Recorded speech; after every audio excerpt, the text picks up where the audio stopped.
2 days ago, I completed the Shore to Shore. It's a point-to-point trail race here on Long Island. It goes from the Long Island Sound all the way down to the ocean, right in my own backyard, and something that I was very, very excited about. I'd run races by this particular race organizer before, Happily Running, and that was a great experience, so I was pretty confident that this was going to be a great experience as well. Now, at 41 years old, I am getting a little bit older. In my late 20s and things like that, I messed around with Ironmans and marathons. I've run a marathon about 3 years ago. I ran the New York City Marathon. I ran it.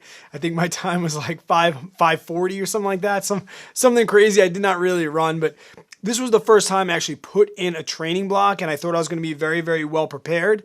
But there were some things that I really not underestimated, but just didn't know. I was naive to the fact that now I do know and will take into the training for the future races that I'm doing. And really, that's the point of the video that I want to make. Besides the recap, I want to give you some instructions and tell you some things I learned in case you are new to trail running or you have a 50K coming up. You might want to listen to some of the things that I have to say. But first, the recap, guys. 3 weeks ago, I sprained my ankle pretty bad, upstate New York, running in the trails after about a 13-mile run. I pretty much twisted my ankle right in the parking lot. All my hopes and dreams came down.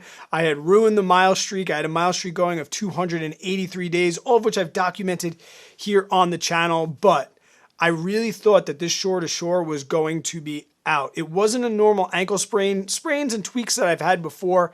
After about a week, that's when I finally ended the mile streak. And since then, about 2.5 weeks, I did not attempt to run. I really didn't even have the confidence to run. Earlier in the week, I did get on the bike and do some spinning. I got an MRI, which showed that I wasn't totally screwed, but I had a bad bone bruise, which was definitely the most painful thing, way more painful than any ankle sprain that I've ever had. And it wasn't until the night before, even the day of, I was telling my wife, I don't think that I could do it. And people were saying like I was kind of trolling them back and forth. I did not have the confidence. And it wasn't until I woke up the morning of the race and was like, I'm going to tape this thing up and I'm going to give it a go. And I did have a plan. And that's maybe the first thing I learned about this race, is you have to know your body. You have to listen to doctors, but you also, like I said, you have to know your body and know what's worth pushing it. I had a risk to reward, right? This was my first 50K, and I could have said, you know, I'm going to go out and do this no matter what, but that might have jeopardized other races and other things that I had down the line, right? I'm not going to have a bad ankle for life just to run a 50K.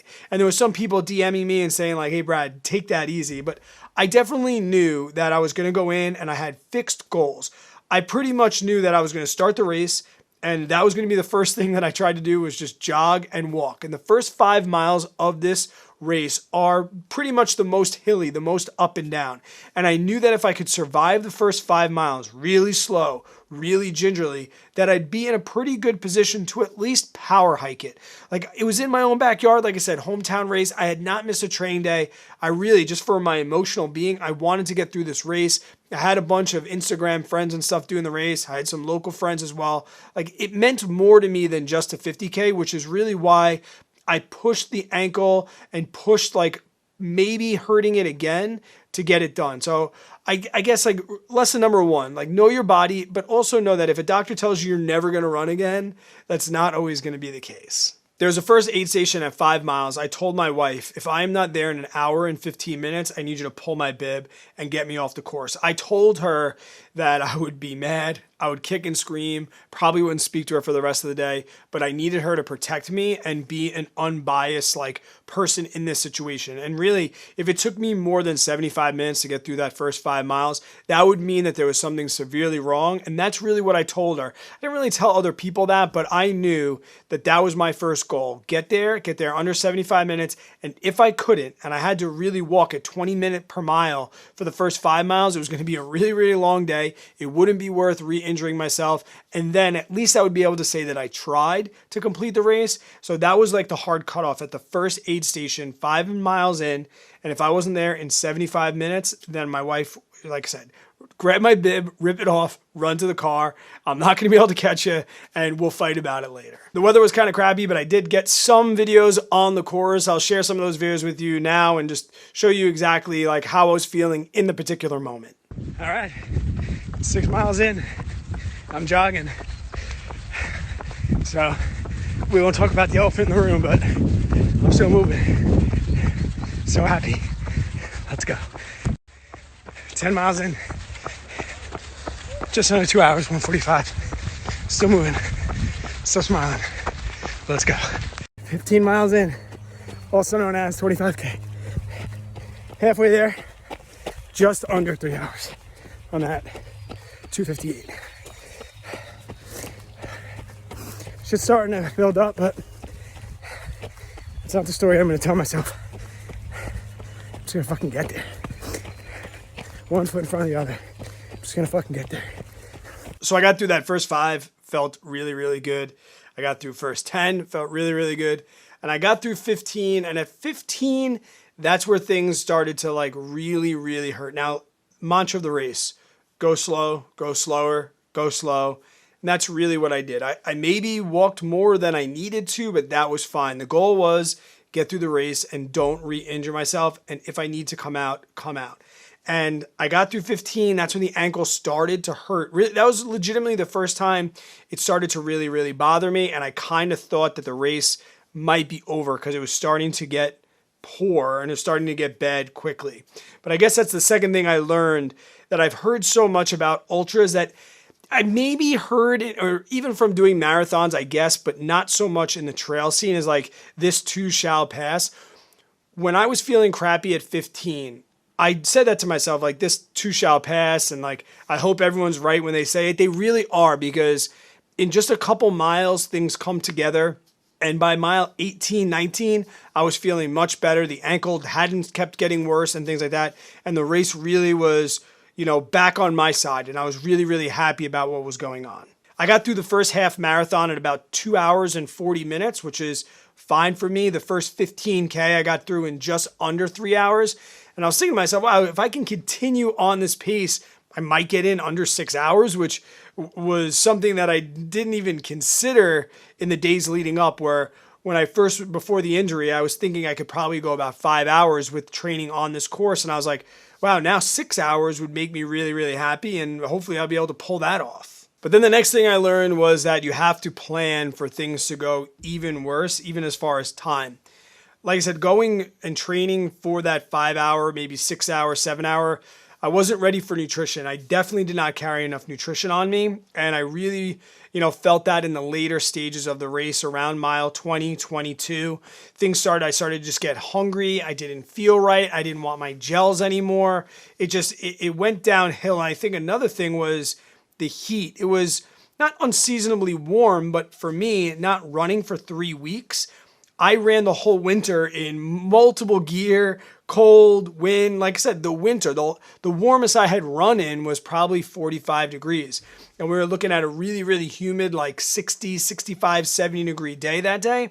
So I was sweating way, way more than I usually do. I carry a Salomon pack, and I usually carry 1 liter on me, 2 500 milliliter bottles. And usually that would last me between 12 and 15 miles in the winter. I could not drink them, they were gone. I was drinking them so fast in 45 minutes, which I said just threw off my entire plan.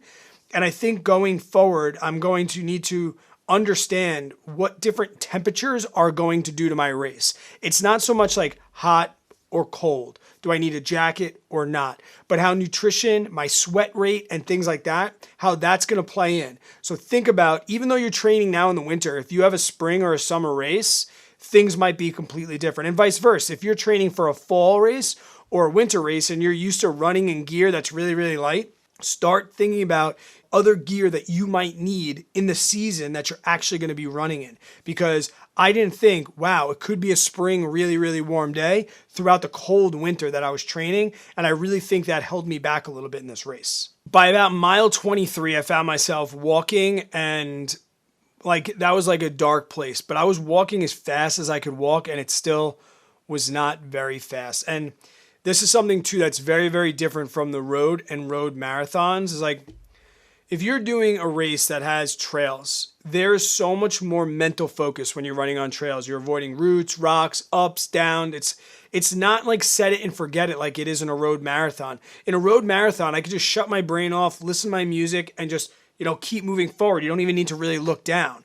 The emotional toll that it took on my body, definitely, there was some fatigue there. And I'd run longer things on the trail, but not this long.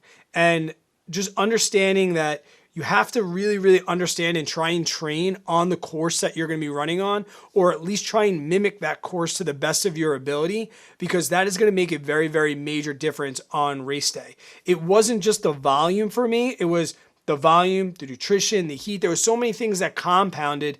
And you think that 50K is only a little bit longer than a marathon, but really those last 6 miles after a marathon, there's a lot of things that start just unwinding and going downhill really, really quickly. When I got to 26 miles and had completed a marathon and I knew that every step further was going to be like a PR, things got like emotional. Like, I don't know, I got hit with this like feeling of like just wanted to break down and cry because I was just so excited that I'd come this far at the ankle, but also I was now in uncharted territory.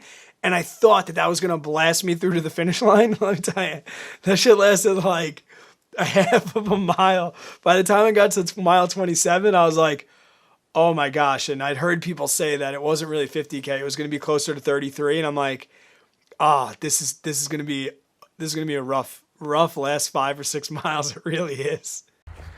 Sorry, no updates for a while. I got a little bit of rain and my phone was all wet and I don't know. But 27.15 miles in. So every step's a PR.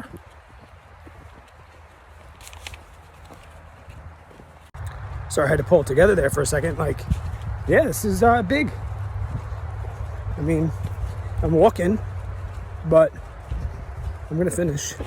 And it's been a tough day, but. And check this out. I don't think I'm last. So I think on paper 5 miles to go, but I heard it's closer to 33. So I'm jogging when I can, but I'm not trying to be a hero. I'm having a great time. And the ankle's good. Good as I expected. So. Mile 28, there's one more little road crossing before you enter the last bit of trail and head down towards the finish line. And poked my head out of the trail, and my brother, it was his birthday, and he was having a birthday party that day. I was late to the party. And I guess he was live tracking me, and he was like, oh my, Brad's right down the block. I'm going. He hopped in his car, and he got there, surprised me. And, you know, like the feeling of love and like, I don't know, we got together, we had a good hug, and he was like, finish strong. And like, dude, when he hugged me, it was like a shot of adrenaline through my system.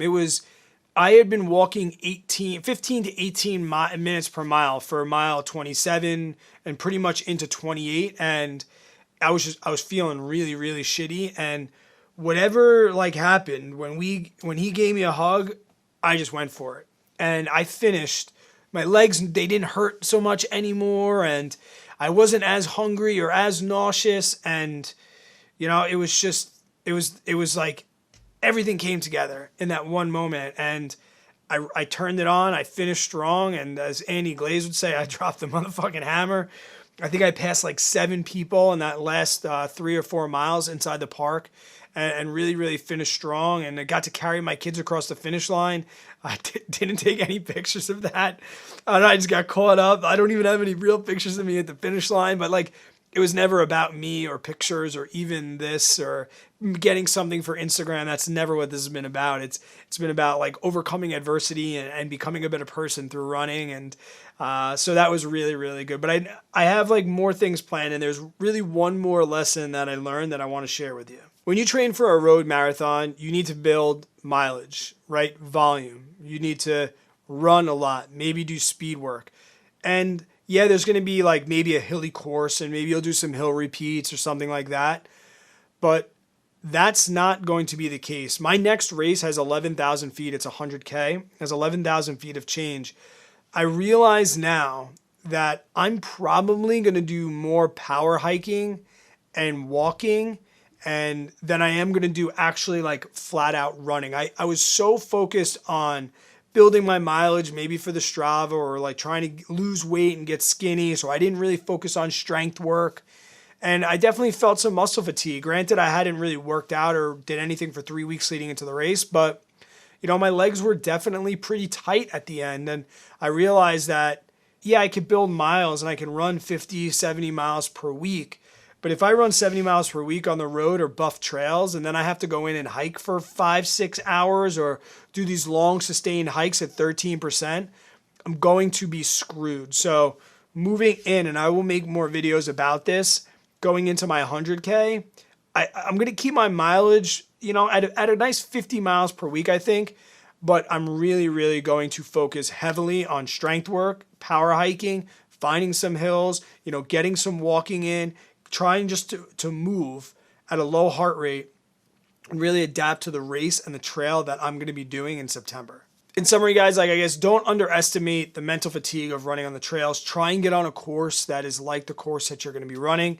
And also know that a lot of these big races, you're going to need to walk, power hike. So please do not sleep on strength training. Get squats in, get box step ups, lunges, things like that. Things I did not even incorporate at this shorter distance of 50K, that I need to really make sure that I focus on moving forward if I want to be successful on the 100K. If you are new to the channel, guys, consider subscribing. I am going to make more videos, also reviews. Check out some of the reviews on the gear that I've been making, and I'll check you guys on the next video.